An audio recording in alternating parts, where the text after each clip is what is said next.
All right. I see the players are starting things off. We'll find out shortly what the pick is for Mena. What do we got here? Drum roll, please. It is Seth. Why not? Why not? It's just one of those things that you see Seth, and then you're just like, why isn't he playing Seth 100% of the time? You know? Yeah. No, I'm not sure. We just saw Jkno beat Seth. That was the Seth of crossover, who's maining Seth. Does Mena RD expect to do better? Maybe. I mean, he's a super strong player. Why not? Oh, he missed the Tiger Knee, surely. Yeah, missed the dive kick.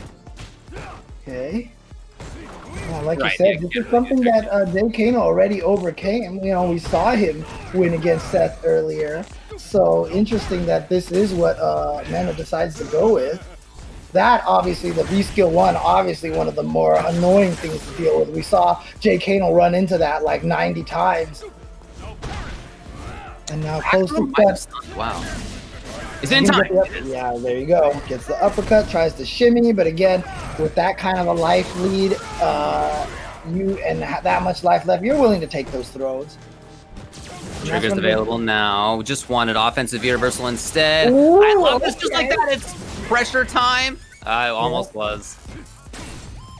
What a tech. And then, oh, that standing medium kick that reaches so far. Obviously doesn't hit crouchers, but it is such a fast move and such a great move in terms of controlling space in front of him.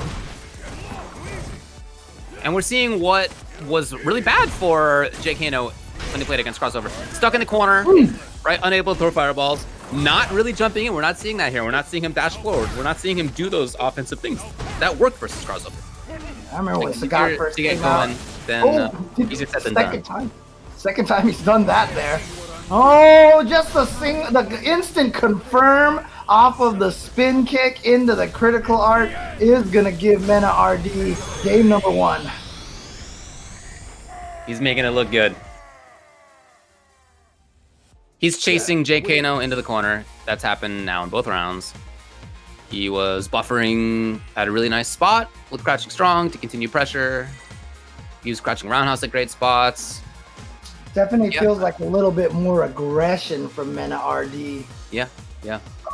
Than it was a crossover that he played. It was crossover. Yeah, crossover backed off to that spot we talked about often, where he could do things like crouching roundhouse, but also he would look for anti-airs. In this match, the way that Mena's playing, he's not backing off. He's maintaining up close pressure. Nice. Stops that V-Skill 1. Hits low, but of course, no. Without counter hit, you can't combo off of that. I know a lot of Sagat players are mad about that. Oh, got him out of the Tiger Knee this time. Didn't quite get into the air fast enough. And there's the left-right mix-up turned into the throw.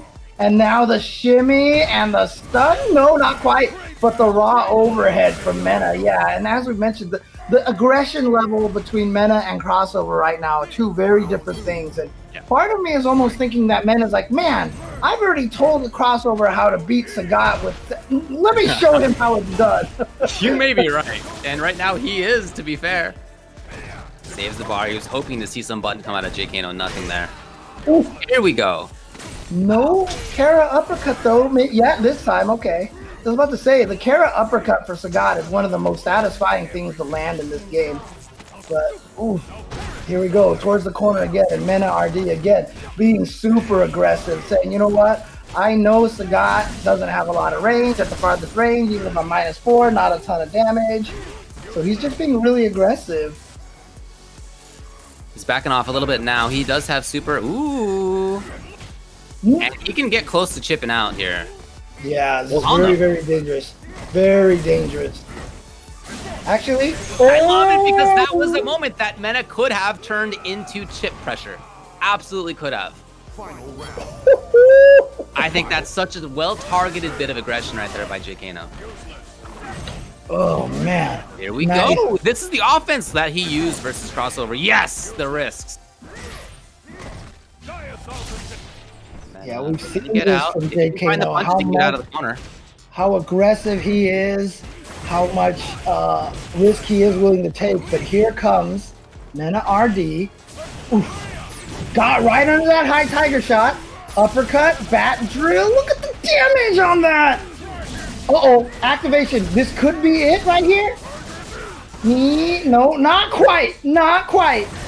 Oh! Ooh! Mena sticking out the button just in case, buffering in.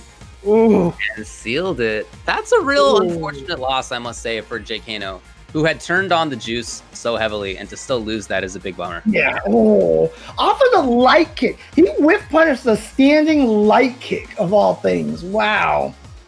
There you go. Yeah, Mena RD. To bring out a button to buffer for sure. Very impressive stuff for Mena RD, going up 2-0 and pretty fast. Versus Jkno here. Never giving anything away. Mena still here, and even taking the grab out of that situation. Oh, he's gonna get crush counter out of the air, and he's gonna get the cross up. Nice job from Jkno. Gets out of the corner. Here we go, trying to pressure, but that V skill 1. You forget he has the ability to hit at that range a lot of times. I love the air to air, but as Street Fighter is, as Street Fighter 5 does, when you get those air to airs, a lot of times you land negative. The axe Can we talk about how that was the first fireball in forever? Probably because it was supposed to have been fireball into trigger activate. And so Mena thought, I'm not letting you get this started, right? Let me get right on over it. Well, remember when Mena blew up the V-trigger activations from Bushin Master as well? That just makes me very aware of it. Perhaps maybe that is exactly what he was expecting, was Tiger Shot into activation. Here's the punish. Oh, could have been! Okay. Looked like he tried to go for a standing heavy punch. The shimmy again. Jkno in big trouble. Mena, he's gonna feel it just like that. A very fast and extremely convincing, I must say, 3-0 for Mena RD. Made that character pick look like the perfect choice. Able to get over fireballs. I mean, again, basically, there were no fireballs. With the exception of that attempt to try to get into trigger, I would suspect is what it was.